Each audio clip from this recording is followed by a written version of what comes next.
Hey, how's it going guys? Jack and Matt here with the Toasty Bros, and today we're checking out yet another HP product. We've checked out their pavilions, their envies, and we checked out some Omen laptops, but this is our first time checking out one of their actual gaming Omen desktops. At the time of recording this video, this PC is a pre-built system that is ready to go and you can buy directly from HP's website, but is it worth the money? Well, use the link in the description down below to make sure it's in stock, but if it is, it might be a good option for you. But before we talk more about this PC, let's hear a word from today's sponsor. Today's video is brought to you by GVGMall, an online marketplace to gain access to some really awesome discounted game keys and more specifically, Windows 10 licenses. Make sure you use code TB20 at checkout to get 20% off your purchase, and it's really easy to activate Windows. All you have to do is take that product key they send you, literally copy and paste it, click activate, and boom, you have Windows 10 Pro activated, ready to go. Link in the description down below will link you to Windows 10, use TB20, save some money, activate Windows. Don't let friends use unactivated Windows. It's not good. Don't let it happen. Goodbye. So this computer does use a couple of somewhat older components. I guess you could say older. It's using a 10th Gen i7, it's using a 2060 Super, and one of the things we want to check is this proprietary? You know, can the motherboard be taken out and put into a different case? Can the power supply be reused? We really just want to find out exactly how far HP has taken the pre-built market to see if they're using all typical components that you can just pull off the shelf, or if they're still using proprietary things, making this not really a very upgradable system for the future. So how about not waste any more time, open this thing up and see what we got. We have our very necessary knife ready to go. All right. So yeah, this is pretty exciting. It's been a while since we've really gotten to check out any of like the 20 series RTX stuff that's actually available on the market. Like we said, at the time of making this video, this PC is in stock, ready to go. But you get a 10th Gen i7, a 2060 Super for around $1,500, which, you know, given the current market is pretty good, but also when you look at builds like ABS and Light and Skytech and like companies like that, some of those companies are able to get these new RTX card 30 series for close to the same price. So it'll be interesting to see, you know, is this comparable to those? Now, one thing you are getting with HP that we often compare like NZXTs, you're getting very, very good build quality. I feel like it's gonna be very rare you're gonna get a system like this from one of those massive companies that's not gonna work or is going to have issues out of the box. So it's kind of a weird design, but let's go ahead and see what keyboard we got. Is it gamery? I don't know, no. It's definitely nicer than the last one. The last one was like super membrane. This one's at least a little bit nicer looking. But yeah, that is weird to see. A lot of pre-built companies, if they do include a keyboard and mouse, they usually go with like a membrane, you know, RGB keyboard. So I do feel like that's something HP could definitely do. Maybe get like an all red keyboard to kind of match their Omen line. I'm gonna put this on the ground so I don't break it. This is definitely heavier than the traditional HP builds. We have a nice power cord there. And then the computer, I think that's basically it. It's telling me to pull. Yeah, I don't know if I believe it. It says pull? It says pull. It says pull. You trust that handle? Not really. Oh, there you go. Yeah. Look at that. It definitely is a little scary. I already see dual channel HyperX RAM. I see what looks like a normal motherboard. I think this is actually a pretty normal looking build. It looks like they even have a GPU holder. They didn't put any packing. Yeah, I might need some help here, Matt. Cameraman, help. There we go. That's the bottom.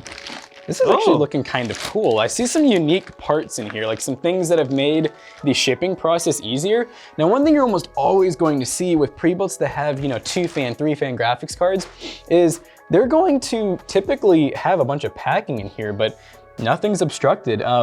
We have a Cooler Master power supply. It looks to be a 500 watt. There's an internal access button. Interesting. I think HP, looks like they've really streamlined the process to make everything in layman's terms. But yeah, I mean, look at this. There's like a full plastic holder. And I mean, the GPU ain't going anywhere. Stiff, yeah, that's actually very smart on their part.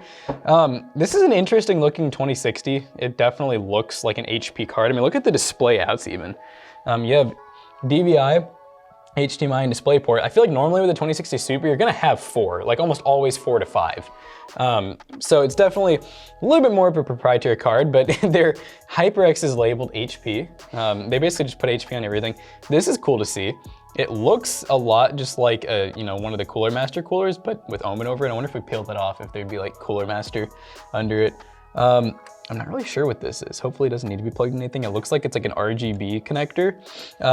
This looks like a decent motherboard, because check this out. They actually gave us just one 4-pin for the CPU, but it has an 8-pin connector. I wonder what kind of board this actually is. It looks proprietary. I see an HP logo on it. Yeah, but it does look to be a pretty typical size, yeah. And the I/O comes out, the shield comes out. So it does look like this can be transferred over. And we have 24-pin, we have the CPU power. Do we have any proprietary case connector? Oh, you know what? We do. Well, no, hold up. Is it HD audio or USB? Or both. I don't know. Well, what's this thing right here? It looks like an RGB controller, like a hub of some kind. Because we have a SATA power, and then, what are those? I mean, these are like USB headers. This goes up front.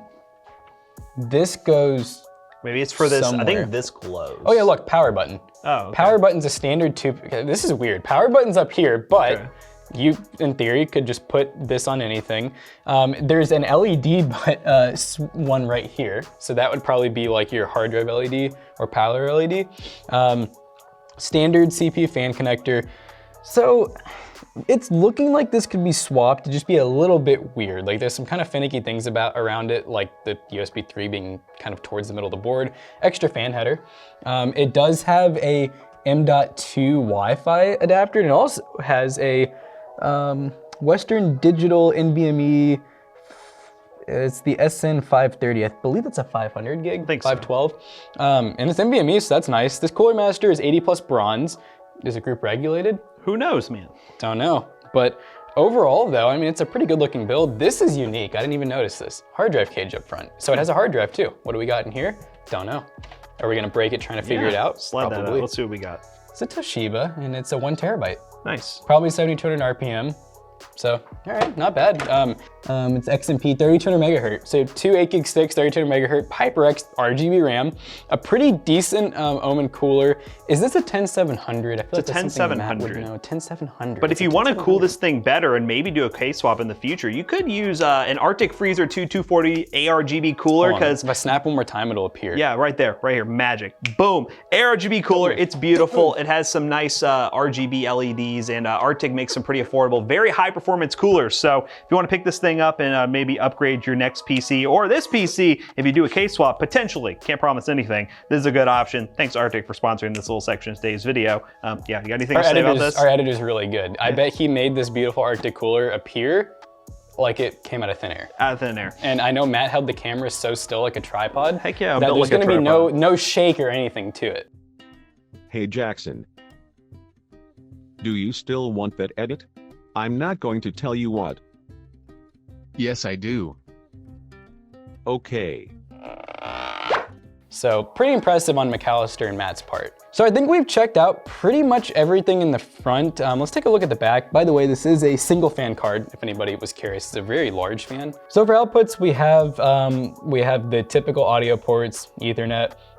Looks like 4 USB 3s, 2 USB 2s, a Type-C, which is really nice to have. And this is kind of interesting. We have a microphone jack, a headphone jack, the power button, 2 more USB 3s, and I don't think this like opens or anything. Finally got away with using DVD drives. You know, normally they always say DVD drives in like every system you could find. Now to get the back off. Yeah, I don't know. Maybe there's a button on the bottom. Maybe it just slides. Well, you know, what we're gonna do is, I guess, just for the sake of this video not being incredibly long, we're gonna try to figure that out. And when we get back to the outro, we'll see if we figured it out. But I think the best thing to do now is to load up some games on this PC, see how it performs, see if everything works as intended, and decide whether or not it actually is worth the money. So it does have RGB lights. I just noticed there's a strip up top. RGB strip. Cool. Nice. All right, let's play some games. All right, ladies and gentlemen, now that we have this $1,500 gaming PC all booted up and ready to go, let's talk about a couple benchmarks real quick. Now, we decided to test this PC in a couple of titles, those being Fortnite, Call of Duty Cold War, Apex Legends, and Borderlands 3. First up with Fortnite on performance mode, which I've been told is the new pro setting, so we're gonna run with it. We got well over 300 plus FPS.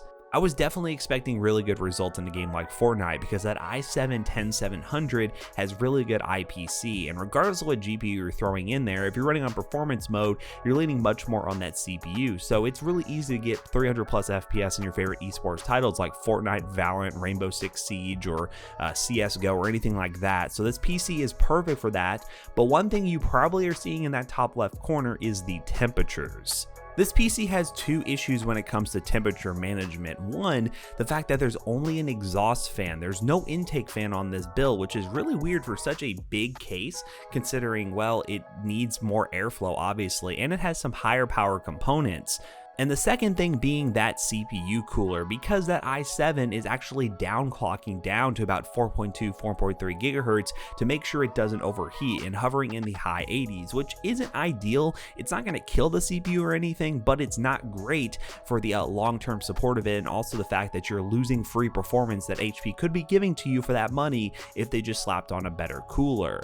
In a game like Fortnite, we're really only stressing the CPU, especially when we're on performance mode. So as you see in the later benchmarks, we start to see where the GPU gets up towards the 80s a little bit more, and the CPU gets up towards the 80s, and that whole thing turns into a little bit of a heat box. Now, is it to the point where you can't use it? No, it is definitely still usable even in the high 80s, but it is something to consider, maybe getting a better cooler for this thing, or maybe slapping in another fan, which there is a way to add another fan at the top. It does appear, at least, where you can unscrew one of these covers that looks to be designed for an AIO for some of the systems that do come with AIOs, and you could slap in another 120 mil fan and potentially get some better temperatures, but it is kind of a shame that off the shelf you have to do stuff like this.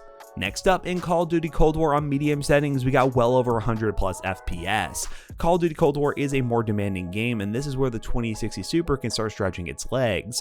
Yes, it is an older GPU, it's a 2000 series GPU, but given the market right now, getting any sort of GPU that's somewhat high-end, even 2000 series, is not easy at all, especially with the scalper market in cryptocurrency mining. So having a 2060 Super is still a beautiful thing to have. It has that new NVENC encoder that's absolutely great for live streaming, and it can play pretty much any game you throw at it, as you can see. The next game we tested was Apex Legends, and on high settings, again, we got over 120 FPS. As I mentioned before, this thing is perfect for esports titles and some other games at 1080p and even some 1440p gaming if you really wanted to. That 2060 Super, as I mentioned, has a lot of headroom to play a lot of games that you would want to at higher refresh rates. As you saw with Call of Duty Cold War and Apex, we start to see the temperatures of the GPU reach 80 degrees Celsius. I really don't know if that has to do with the case cooling or just the GPU in general, because it is a OEM version of the 2060 Super, meaning it has a single fan, which isn't ideal for a card like a 2060 Super, but again, it's within NVIDIA's spec. It's not going to totally kill the GPU when it's running at 80 degrees Celsius, because that is within normal operating range, but you might be losing some performance compared to an aftermarket solution and going with another company that may have off-the-shelf components. And last but certainly not least is Borderlands 3, and on high settings with the built-in benchmark, we averaged 81 FPS. Overall, I'm pretty happy with this PC. The cooling does leave some concern in my mind. This video was mainly to open up the idea of considering HP Omens for your next gaming PC purchase, and we wanted to buy one that was on the shelf ready to go, and this one was our option, but I do know they sell some with liquid cooler, some with a front fan for better temperature control, and those will probably be the ones I would lean towards compared to this one, because if you don't want to have any headaches and you don't want to leave any performance on the table, you want to make sure all your components are nice and cool. So definitely check the link in the description down below. We'll be linking this PC and some other alternatives for you to look at home if you're looking to pick up an HP Omen, because overall they're really well built. If the temperature thing was under control, it would be a no-brainer to pick this thing up. So now that we finished the benchmarking section of today's video, how we're going to bring Jackson back in here to wrap this video up real quick. Alright guys, so overall this system performs pretty well in gaming, as a 2060 Super and an i7 should. Our only real complaint is the fact that it does not cool very well, so we would recommend maybe buying an aftermarket 120mm liquid cooler or just a simple air cooler. You are losing some performance with that i7 because it is getting to the point where it's downclocking to lower the temperature of the CPU. So that is something to keep in mind. You're not getting the full performance, but it does still perform pretty well. And I would say pretty much any of the higher end Omens, I know they have a lot of them that come with like liquid coolers, will probably be the best option. We mainly made this video to show you the Omen lineup, and this was one that was actually readily available. They have a ton of them that are built to order, but may take a while to actually show up. They have like 3000 series ones, some with like some different processors in them. But yeah, the fact that we were able to get this one ready to go for $1,500 in today's market is still not too bad. So if you want to purchase this PC, once again, the links in the description down below will be affiliate links. We will link to this specific model, then also some of the other ones we suggest that you can buy straight from HP, and they should get to you relatively quickly, but do keep in mind some of the ones that are customizable are built to order, so it may take longer than ones that are ready to go, pre-built off the shelf. So we hope you guys enjoyed today's video. Make sure you check out our other two YouTube channels and also our twitch.tv/toastybros, and do not forget to like, comment, and subscribe. And we'll see you guys in the next one. Goodbye. You guys want to know something awesome? We have our own merch, which we're actually both wearing today. New design, that's our Rec League shirt. If you guys don't follow us on Twitch, we do office chair basketball with our little mini basketball hoop, and we decided to make some Rec League shirts, because why the hell not? Links down below, Teespring store, buy from us, goodbye.